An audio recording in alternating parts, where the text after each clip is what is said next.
Lecture 2 की बात करते हैं। ये लेक्चर 2। तो फर्स्ट ऑर्डर डिफरेंशियल इक्वेशन, या हम ओडी तो पढ़ ही रहे हैं, ठीक है। तो ओडी जो फर्स्ट ऑर्डर की हैं, हायर ऑर्डर की नहीं, ठीक है। तो उनके सॉल्यूशंस, तो ये लेक्चर 2, 3, 4 काफ़ी ज़्यादा जाएंगे। तो बेसिकली हम इस लेक्चर में बात करेंगे solution bye type 1 variable separable method. Variable separable method के ऊपर हम थोड़ी सी पहले शॉर्ट में बात कर लेते हैं। तो हमको क्या करना होता है, मैं आपको बता देता हूँ कि हमको सारे के सारे जो फंक्शन ऑफ वाई हैं उनको एक तरफ ले जाना है, ठीक है, डी वाई के साथ में।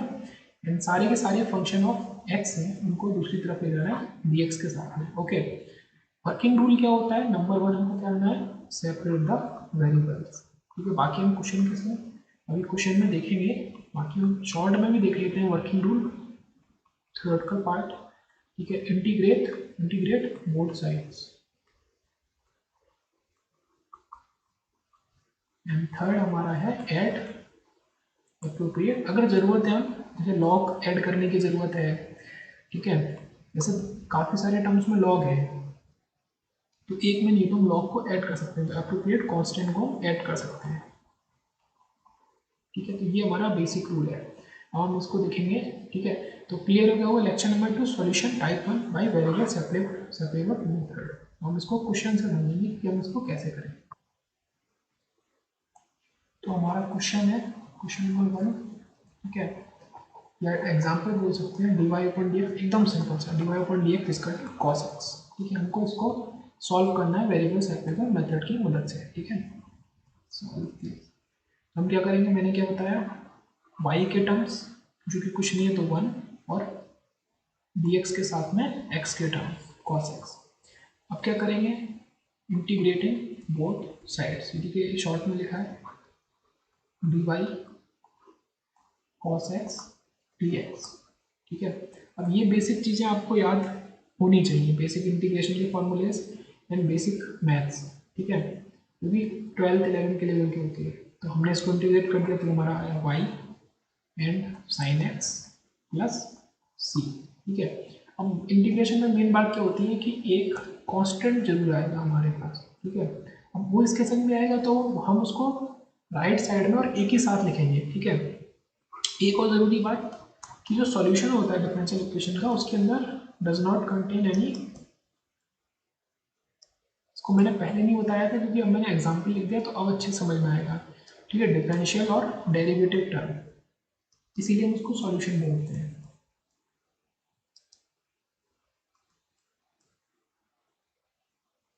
ठीक है। ये हमको याद रखना। अब इसमें आप देखें तो कोई भी D Y upon D X, D two Y upon D X like ऐसा कोई टर्म नहीं है, ठीक है। तो वो शुरू में था तो उसी को तो एलिमिनेट करना है ना, उसी को हम सॉल्यूशन करेंगे, तो इसीलिए हमने सॉल्यूशन निकाला है, ठीक है। तो ये हमको याद रखना है, ये आपने सॉल्व करके ले आया है, ठीक है।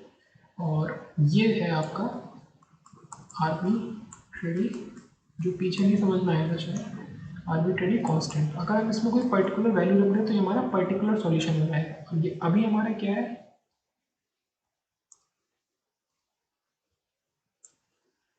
जनरल सॉल्यूशन, ये हमारा जनरल सॉल्यूशन है। इसमें अगर कोई वैल्यू रख दें तो हमारा पर्टिकुलर सॉल्यूशन हो जाएगा। अब इसी क्वेश्चन में अगर हम कहें कि विथ इनिशियल कंडीशंस, ठीक है, ऐसे वाले क्वेश्चन थोड़े हार्ड लगते हैं, तो हमको सब कुछ हार्ड को इजी करना है। हमने हमें क्या कहा गया कि इनिशियल कंडीशन दी है y equal to 1 and sorry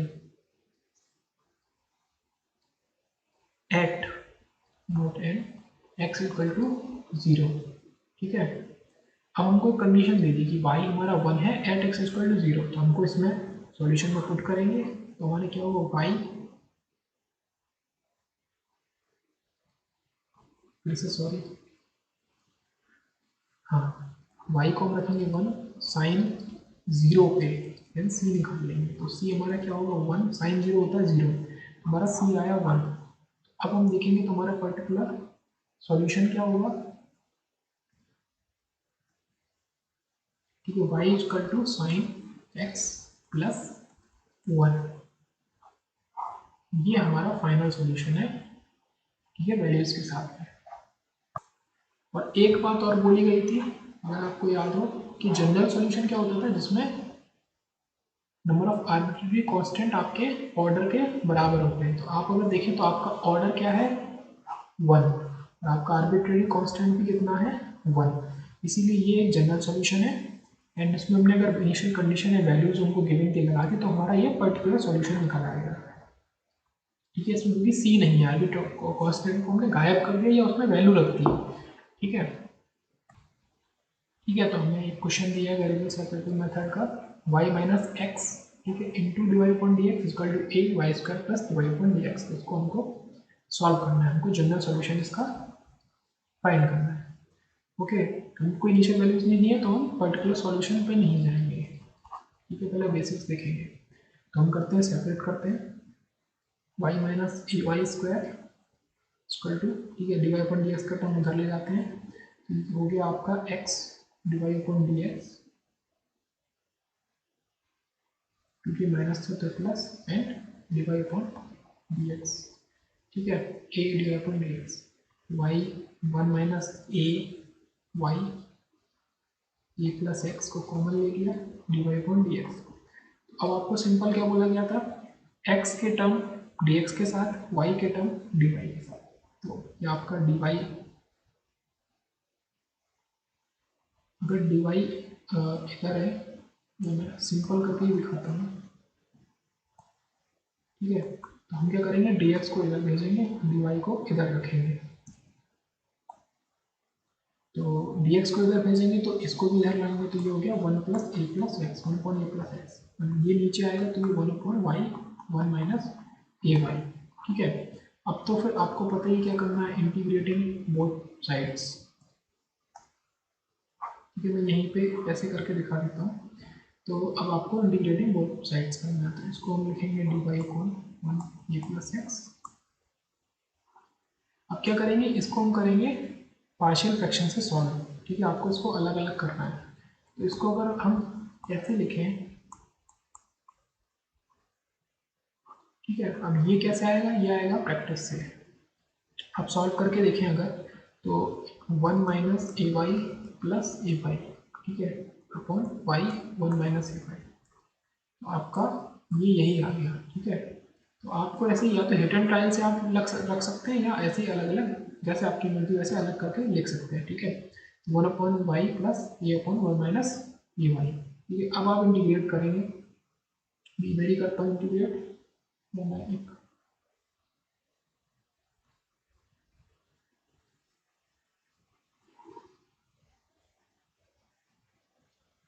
line खींच देता हूँ।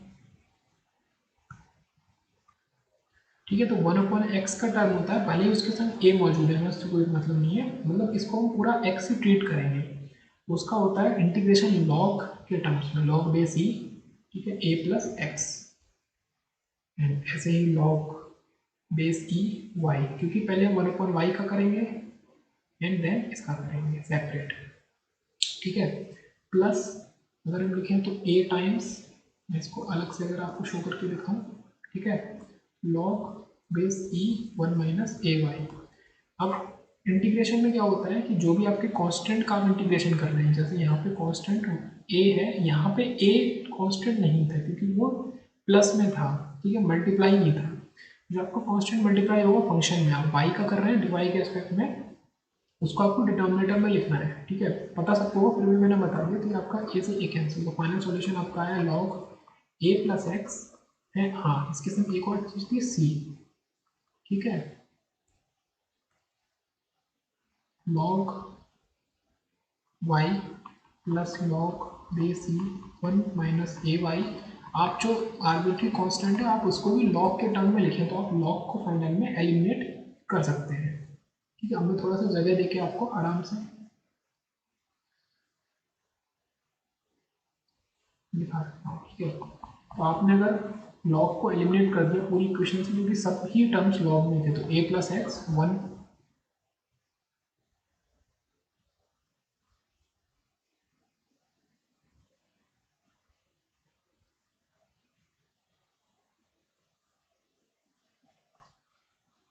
ओके। यहाँ पे हम एक चीज़ भूल रहे थे, ये जो है माइनस। ठीक है, तो माइनस से आएगा, तो आपका ये हो गया लॉग, इसको मैं दिखा देता हूँ सही से। माइनस, तो लॉग ए माइनस लॉग बी कितना होता है, ए अपॉन बी। ठीक है, मैं लिख देता हूँ हेंस लॉग ए माइनस लॉग बी बेस ई। तो लॉग ए अपॉन बी बेस ई होता है आपका। ठीक है, ए अपॉन में लॉग तो चला गया, तो वाई अपॉन वन माइनस ए वाई। ठीक है, ऐसे आया आपका, और इंटू सी। तो ये था आपका बहुत ही प्यारा सा फाइनल सॉल्यूशन। इसको आप इस फॉर्म में भी लिख सकते हैं, a plus x one minus A y equal to c times y. ठीक है, तो आप इसको ऐसे भी लिख सकते हैं। ये आपका फाइनल जनरल सॉल्यूशन है इस इक्वेशन का। अब आप क्या करेंगे, ठीक है, एमसीक्यू है एक, आप तो करेंगे वीडियो को पॉज करेंगे, इस क्वेश्चन को आप खुद सॉल्व करेंगे। D Y upon D X equal to one plus cos two Y upon one minus cos two X. आप आंसर मैच करेंगे, उसके बाद ही आप सोल्यूशन देखेंगे। ओके, तो फिर सिंपल सी चीज़ें, आपको इधर डी वाई आपने लिखा तो डी वाई के टर्म्स एक side upon cos two Y. ठीक है, मैं शॉर्ट में करूँगा, एंड डी एक्स को उधर भेज देंगे आप, तो आपका D x upon one minus cos two x. ठीक है, मैंने साथ के साथ ही लिख दिया इंटीग्रेटिंग बोथ साइड्स। ठीक है, तो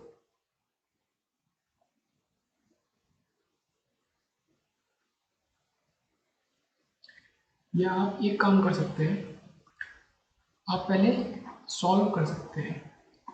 ठीक है, one plus cos two Y को अगर आप ऐसे लिख दें, ठीक है, कॉस टू वाई आपका हो गया two cos square Y minus one, and cos two X भी आपका ऐसे हो गया वन माइनस, इसमें आप साइन की प्रॉपर्टी लगा देंगे साइन स्क्वायर एक्स, और जो टू एक्स्ट्रा आएगा तो वो दोनों तरफ से कट जाएगा, तो आपका सिर्फ इतना रहेगा। ठीक है, तो आपका वन गया, और ये भी आपका वन गया, ये प्लस हो गया। ठीक है, डी वाई, अब इसको आसानी से सॉल्व कर सकते हैं। D Y upon, and two से टू भी कट हो गया, तो आपका cos square Y and D Y upon sine square, sorry sorry वही लिखो यहाँ पे डी एक्स। ठीक है, आप इसको आप आसानी से मैं यहाँ पे सॉल्व करता हूँ। ठीक है, फिर से ये और भी रिड्यूसिबल हो जाएगा, sec square Y D Y equal to cosec square X D X. ठीक है, ये प्रॉपर्टी तो आपको ट्रिग्नोमेट्रिक प्रॉपर्टी याद होनी चाहिए। ठीक है, तो ये आपका डिफरेंट इंटीग्रेशन हो गया सेक स्क्वायर एक्स का टेन वाई, और ये हो गया minus cot x plus c. ठीक है, तो अब आप इसको इधर भेजेंगे तो आपका आंसर क्या आएगा, tan Y plus cot X. ठीक है, Y X equal to C, आपका किससे मैच करता है, सी। तो C is the right answer. अगर आपने सॉल्व करके सी सोचा था तो बहुत अच्छी बात है। नेक्स्ट हम देखेंगे equations reducible two variable separable for. ठीक है, फॉर्म वन दो तरीके का होता है, वन एंड टू। ठीक है, कुछ इक्वेशंस तो डायरेक्टली रिड्यूस नहीं हो सकती, पर हम उसको किस ट्रिक से लगा के वेरिएबल सेपरेबल में पहले सेपरेट करेंगे फिर सॉल्व करेंगे। तो दो टाइप के होंगे, तो हम उसको देखेंगे, फिर हमारा पूरा वेरिएबल सेपरेबल खत्म। लेक्चर नंबर 2 में हम देखेंगे होमोजीनियस टाइप। ठीक है, तो अब हम देखेंगे हमारा फंक्शन कुछ इस तरीके से है जिसको हम आसानी से सेपरेट नहीं कर सकते। ठीक है, इसीलिए हमने बोला इक्वेशन रिड्यूसिबल, तो उसको हम रिड्यूस करना पड़ेगा किसी तरीके से। तो F of A X plus B मतलब मिक्स फंक्शन है, एक्स प्लस बी अलग अलग नहीं है। ठीक है, तो इसको हम सेपरेट कैसे करेंगे, तो हम क्या करेंगे, इस पूरे को हम लेंगे, कुछ अज्यूम करेंगे like B, let A X plus B Y equal to C equal to B. अब हम क्या करेंगे, डिफ्रेंशिएट करेंगे विद रेस्पेक्ट टू एक्स, जो नीचे वाला होगा। ठीक है, तो हमारा ये हो गया A plus B D Y upon D X. ठीक है, वाई को करेंगे, ये वाई है सिर्फ, D Y upon D X plus C आपका क्या हो जाएगा,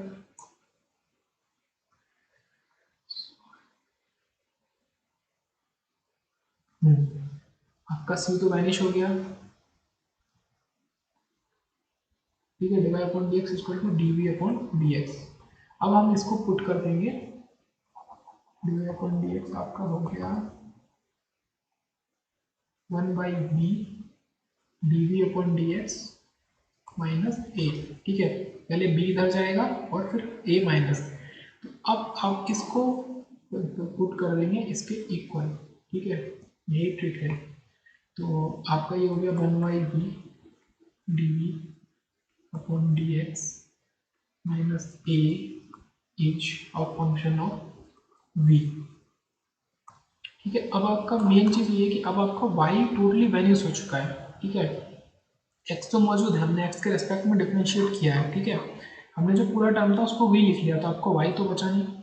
अब हमको कुछ नहीं करना है, हमको सेपरेट कर देना है। तो D V upon D X equal to B times F V plus A. अब आपका देखेंगे तो आपका D V upon B F V plus A equal to D X, ये आपका बिल्कुल सेपरेट हो चुके हैं। तो इसी फॉर्म में अगर आप लिखें, अब आपका ये वेरिएबल सेपरेबल हो गया, बस v। हम आखिर में क्या कर देंगे, v को हम पुट कर देंगे X plus B Y plus C if needed, ठीक है।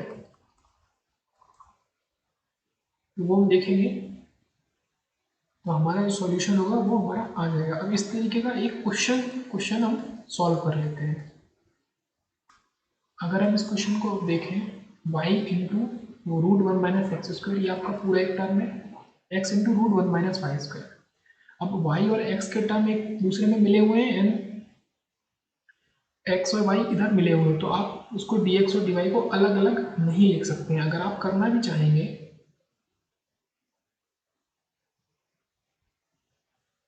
ठीक है, तो y root one minus X square D Y उसको minus X root one minus X square one Y square D x.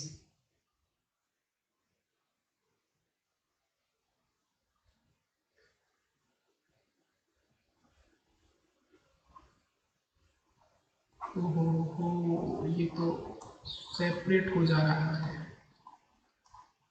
तो कोई दिक्कत की बात ही नहीं है। तो वेरिएबल सेपरेबल फॉर्म आपको वैसे क्वेश्चन रेयर मिलेंगे जो v के इक्वल रखना है, ठीक है। आप अब बात ये आती है आप उसी से क्यों सॉल्व करें, ठीक है।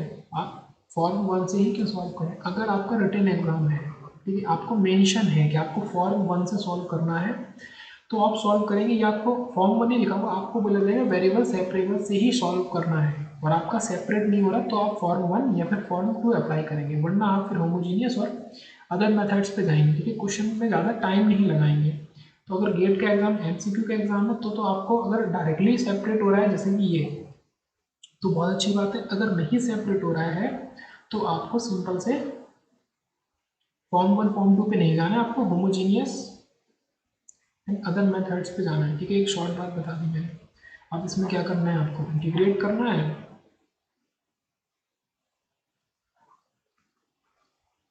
ठीक है।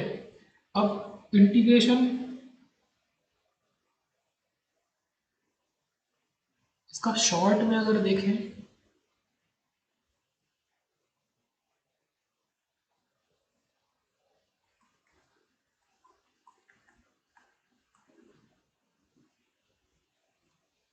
तो डायरेक्ट इंटीग्रेट हो जाता है, ये टर्म डायरेक्ट इंटीग्रेट हो जाता है। लाइक हम ये लिखेंगे तो root one minus X square plus root one minus Y square equal to K और सी। अब मैं हिंट भी बता देता हूँ, अगर आप करें तो आप क्या करें, root one minus Y square को आप सम कांस्टेंट मान लें, आप डिफ्रेंशिएट करें, ठीक है।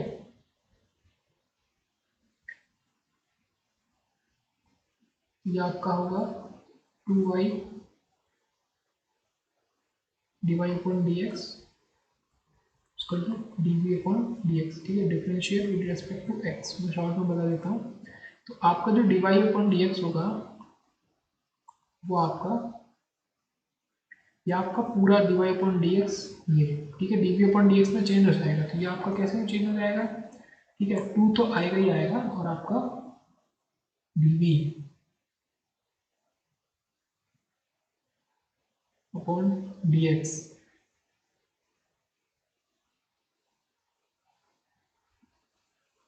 यही कर रहा था आप, मतलब ये मैंने ऐसे करके दिखा दिया, बाकी आप डी एक्स को वो तो हटा ही सकते हैं। तो ये आपका 2y dy का जो टर्म है पूरा ये आपका dv हो जाएगा। तो आप dv और आपने इसको क्या लिया था, पूरे को v लिया था ये। अब 2 आपका इधर और उधर दोनों कट जाएगा तो आपका सिर्फ कितना बचेगा, और इसका आप अगर करेंगे ठीक है तो भी आपका 1/2 कुछ आएगा आंसर में, ठीक है, क्योंकि रूट में है, पावर इसका है। तो फाइनली जो आपका आएगा उसमें आपको कोई दिक्कत नहीं होनी चाहिए, ठीक है।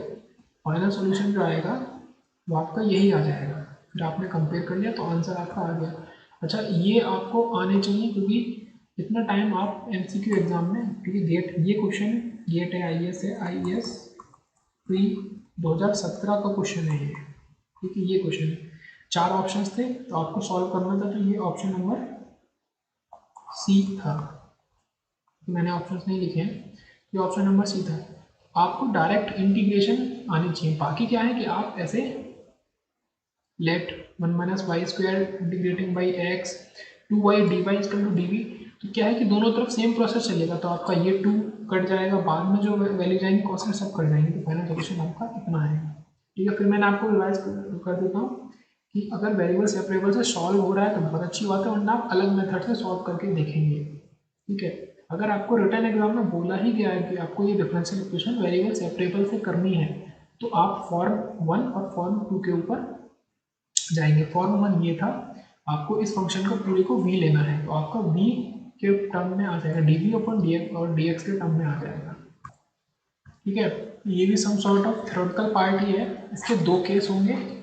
अगर आपका a1/a2 इक्वल टू b1/b2 है, a1 क्या है, आपका a वाले टर्म्स हैं x के कोफिशिएंट्स, एंड आपके b वाले टर्म्स हैं y के कोफिशिएंट्स। अगर ये इक्वल है एक दूसरे में तो आपका ये रिड्यूसिबल है फॉर्म 2 में, ठीक है।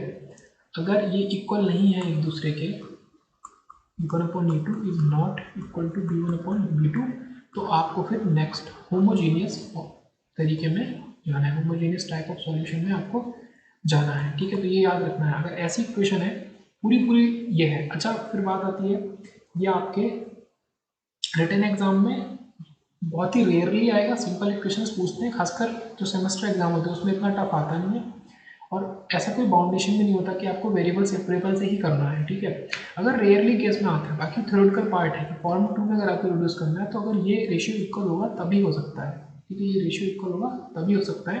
तो फिर आप क्या करेंगे, उस रेशियो उसको कॉमन लेंगे और अलग अलग करेंगे तो वो आपका हो जाएगा। आप फिर पूरे को, ठीक है, आपका इससे मतलब क्या है, अगर ये रेशियो इक्वल है तो आप मतलब a1/a2 some sort of integer के इक्वल है, ठीक है, k। मैं इसका सॉल्यूशन भी बता देता हूँ जो कहीं नहीं बताया था, k के इक्वल है, ठीक है। आप क्या लिख सकते हैं, a2 इक्वल टू a1/k, तो आपका a1 बाहर आ जाएगा, तो आपका ये जो इक्वेशन है ये इसके कुछ टाइम्स में हो जाएगा, ठीक है।